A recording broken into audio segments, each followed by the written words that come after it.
আজ আমি আপনাদের সঙ্গে শেয়ার করব 1 কাপ কড়াইশুঁটি আর 1.5 কাপ চাল দিয়ে একটা মজাদার কড়াইশুঁটির পোলাওয়ের একটা রেসিপি। তবে রান্নাটা কিন্তু একদমই ঝামেলা ছাড়া আর খুব শর্টকাট প্রসেসেই কিন্তু তৈরি করে নেওয়া যায়। হঠাৎ করে যদি বাড়িতে কোনো গেস্ট চলে আসে সেই সময় কিন্তু এই রান্নাটা তৈরি করে সবাইকে পুরো চমকে দিতে পারেন এমন একটা রেসিপি। আর এর স্বাদ কিন্তু দারুণ হয়, গরম গরম কিন্তু খেতে অসাধারণ লাগে।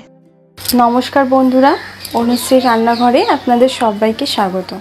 এই রেসিপিটি তৈরি করার জন্য আমি একটা মিডিয়াম সাইজের আলুকে এরম খোসা ছাড়িয়ে এরম ছোট ছোট টুকরো করে কেটে ধুয়ে পরিষ্কার করে নিয়েছি। আলুটা এখানে আপনারা আপনাদের পরিমাণ অনুযায়ী বাড়াতে বা কমাতে পারেন। এখানে আমি নিয়েছি 1 কাপ পরিমাণে কড়াইশুঁটি, আর এখানে নিয়েছি আমি 1.5 কাপ পরিমাণে বাসমতি চাল।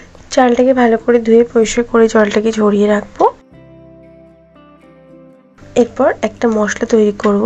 একটা বাটিতে আমি নিয়ে নিয়েছি 2 চামচ পরিমাণে ধনের গুঁড়ো, 1 চামচ পরিমাণে নিলাম কাশ্মীরি গুঁড়ো লঙ্কা। এখানে কাশ্মীরি গুঁড়ো লঙ্কা দিলে এই রান্নার কালারটা কিন্তু খুব সুন্দর হয়। দিচ্ছি 1 চামচ পরিমাণে সবজি মশলা।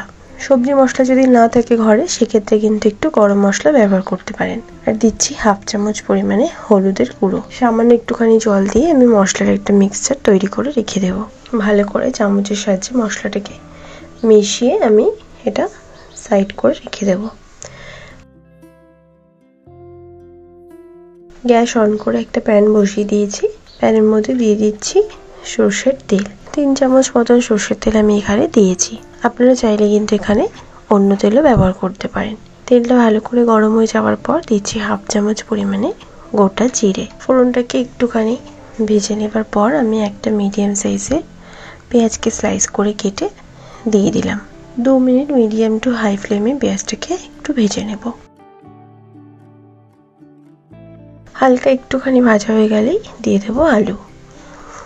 আলুটাকেও এবার পেঁয়াজের সঙ্গে ভালো করে ভেজে নেব, যাতে পেঁয়াজ আর আলুর কালারটা একটু চেঞ্জ হয়ে যায়। পেঁয়াজ আর আলুর কালারটা একটু চেঞ্জ হয়ে গেলে দিয়ে দিচ্ছি একটা মিডিয়াম সাইজের স্লাইস করে কেটে রাখা টমেটো, আর দিয়ে দিচ্ছি স্বাদ মতো নুন। ভালো করে আবার একটুখানি কষিয়ে নেব। এরপর দিচ্ছি 1 চামচ পরিমাণে আদা রসুন বাটা। আদা রসুন বাটাটাকে দিয়েও 2 থেকে 3 মিনিট একটু কষিয়ে নেব, যাতে আদা রসুনের কাঁচা গন্ধটা কেটে যায়।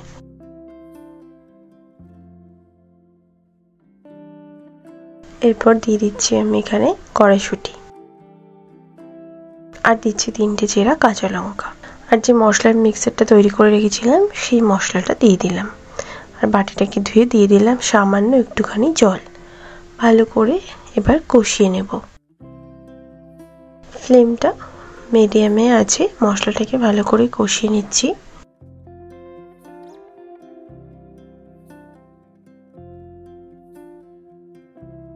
মিডিয়াম ফ্লেমে আমি মশলাটাকে ভালো করে কষিয়ে নিলাম। এরপর আমি ধুয়ে জল ঝরিয়ে রাখা চালটাকে দিয়ে দিলাম।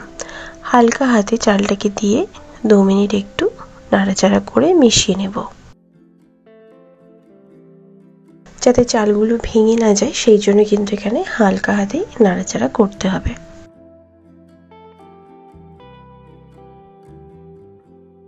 2 থেকে 3 মিনিট আমি চালটাকে ভালো করে মশলার সঙ্গে মিশিয়ে নিলাম। এখানে চালটাকে আমি ধুয়ে জল ঝরিয়ে নিয়েছি। এখানে চালটা কিন্তু আলাদা করে ভিজিয়ে রাখার কোনো প্রয়োজন নেই এই রান্নার জন্যে। ভালো করে নাড়াচাড়া করে মিশিয়ে নেবার পর আমি এখানে দিচ্ছি 3 কাপ পরিমাণে জল। যেহেতু আমি এখানে 1.5 কাপ পরিমাণে চাল নিয়েছিলাম, তাই জলটা আমি 3 কাপ পরিমাণে নিয়েছি। যতটা চাল নেবেন এখানে জলটা কিন্তু তার ডাবল এখানে ব্যবহার করবেন। জলটাকে দিয়ে দিলাম।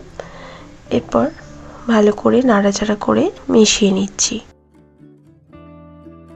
গ্রেভিটা ফুটে উঠতে শুরু করেছে। এরপর আমি ঢাকা দিয়ে দেব 7 থেকে 8 মিনিট লো টু মিডিয়াম ফ্লেমে। মাঝে একবার ঢাকা সরিয়ে আমি নেড়ে দেব। 7-8 মিনিট পর ঢাকাটা সরিয়ে নিয়েছি।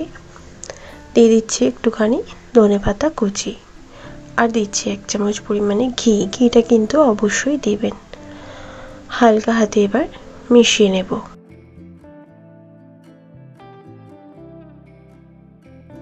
ঘিটা অবশ্যই রান্নায় ব্যবহার করবেন, তাহলে এই রান্নার ফ্লেভারটা আর টেস্টটা কিন্তু খুব সুন্দর হয়। ভালো করে মিশিয়ে নেওয়ার পর আবারও 5 মিনিট লো ফ্লেমে ঢাকা দিয়ে দেব। 5 মিনিট লো ফ্লেমে ঢাকা দিয়ে রাখার পর আমি গ্যাসের ফ্লেমটা বন্ধ করে দিয়েছি। আরও 5 মিনিট আমি রেস্টে রেখে দিয়েছিলাম। এরপর আমি ঢাকা খুলে দেখাচ্ছি। ঢাকাটা সরিয়ে নিয়েছি। দেখুন কি সুন্দর ঝরঝরে হয়েছে। একটা চালের সঙ্গে কিন্তু আরেকটা চাল জড়িয়ে যায়নি। আর বেশ সুন্দর কিন্তু এটা কুকও হয়েছে, শক্তও নেই অথচ একটার সঙ্গে আরেকটা জড়িয়েও নেই। হালকা হাতে নাড়াচাড়া করে নেব। এবার আমি এটা গরম গরম সার্ভ করে নেব। একবার এই রেসিপিটি আপনারা তৈরি করে দেখবেন। লাঞ্চ বক্সেও আপনারা দিতে পারেন কিংবা রাতে ডিনারেও কিন্তু এই রান্নাটা এক পাকে তৈরি করে খেতে পারেন। খেতে কিন্তু অসাধারণ লাগে। আশা করছি আপনাদেরও ভালো লাগবে। ভালো লাগলে লাইক শেয়ার করতে ভুলবেন না। কমেন্ট বক্সে কমেন্ট করে জানাতে ভুলবেন না রেসিপিটি কেমন লাগলো। ভালো থাকবেন, সুস্থ থাকবেন। ধন্যবাদ।